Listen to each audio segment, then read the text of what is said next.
बजरंग दलाचे नवी मुंबईचे नेते तेजस यशवंत पाटील राहणार घनसोली यांनी तुर्बे नाका येथील मच्छी मार्केटजवळ असलेली मस्जिद अँड मदरसा दारुसलाम यांच्या विरोधात तक्रार दिलेली आहे। तरी मला या प्रशासनाला बजरंग दलाचे नेते तेजस यशवंत पाटील यांना सांगण्यात येत आहे की आमची ही मस्जिद 2000 सालापूर्वीपासून आहे।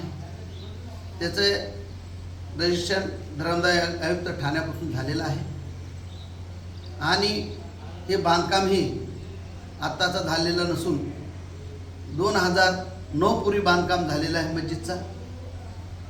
ही जागा MIDCची आहे आणि त्या ठिकाणी 1995 पासून डॉक्टर बाबासाहेब आंबेडकर ही वस्ती तुर्बा नाका येथे वसलेली आहे।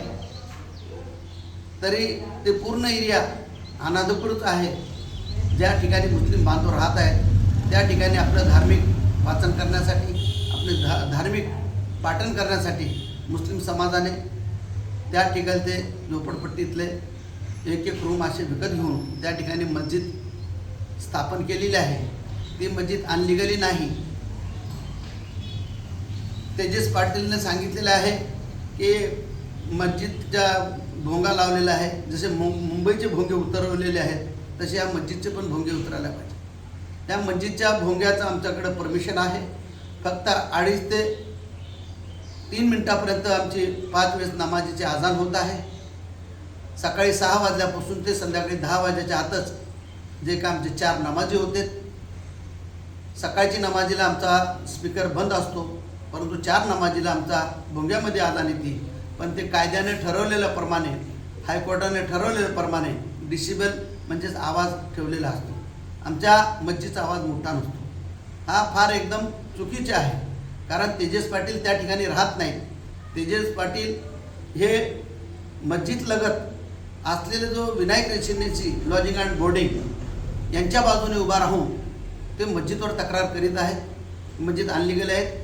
कुठेतरी 2 समाजामध्ये तेढ निर्माण करण्याचा प्रयत्न हा तेजस पाटील करीत आहे। कारण मस्जिदच्या भिंतीला चिटकून Vinayak residency lodging and boarding खोललेली आहे। तरी तेजस पाटलांचा मला 6 महिन्यापूर्वी फोन आलेला होता। असे मला सांगितले फोनवरून की खाजा मियाँ, तुम्ही आमच्या हिंदू बांधवाचे व्यवसाय बंद पाडलेले आहे। मी त्यांना सांगितलं, पाटील साहेब, आमच्या मस्जिदच्या भिंतीला चिटकून तो अवैध रीतीने विना परवाना, त्याच्याकडे कसल्या प्रकारचे परवाने नाही आणि तो त्या ठिकाणी व्यवसाय करत आहे। म्हणून आम्ही धरणे आंदोलन करून ते व्यवसाय बंद हा शासनाने केलेला आहे, आम्ही केलेलं नाही असं त्यांना सांगितल्यावर त्यांनी मला असं सांगितलं की खाजा मियाँ, तुमची मस्जिदसुद्धा आम्ही कमिशनरला, MIDCला आणि पोलीस आयुक्ताला पत्र देईन आणि तुमची मस्जिदसुद्धा आम्ही अनधिकृत आहे म्हणून आम्ही पत्र तुमच्या विरोधात तक्रार दाखल केली असे तेजस पाटील यांनी सांगितलेले आहे। ते बोलतो की मस्जिदच्या खाली म्हशीच्या मटणाचं दुकान विक्री होत आहे।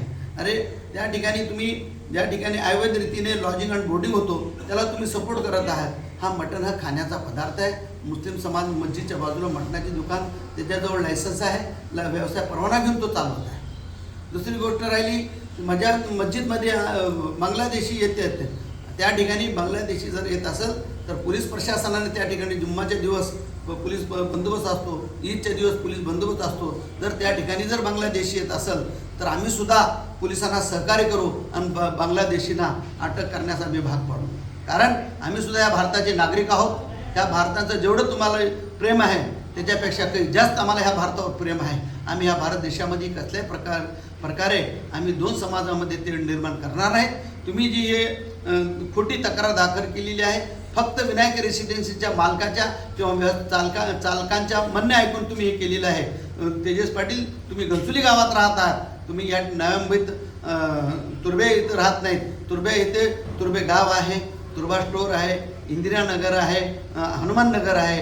त्या ठिकाणी हनुमाननगरमध्ये भाजपाचे नगरसेवक आहेत, त्यांनी तक्रार केली नसती का? आज आमच्याच आजूबाजूला मंदिरं आहेत, त्या मंदिरामध्ये कमीत कमी सकाळी 5 वाजल्यापासून जे स्पीकर चालू राहतं, हनुमान चाळीसा चालू असते, तर कमीत कमी आज 7 वाजेपर्यंत 8 वाजेपर्यंत चालतो। परंतु मुस्लिम बांधवांनी त्यांची कशाबद्दल, स्पीकरबद्दल, भोंग्याबद्दल कधी तक्रार केली नाही।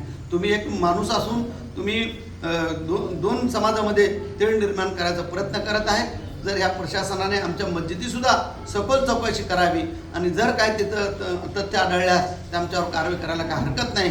परंतु ज्यांनी ही खोटी तक्रार केलेली आहे त्याचीसुद्धा तक्रारीच्या अनुषंगाने त्याची कसून चौकशी व्हावी आणि त्यांच्यावर योग्य ते कारवाई करावी.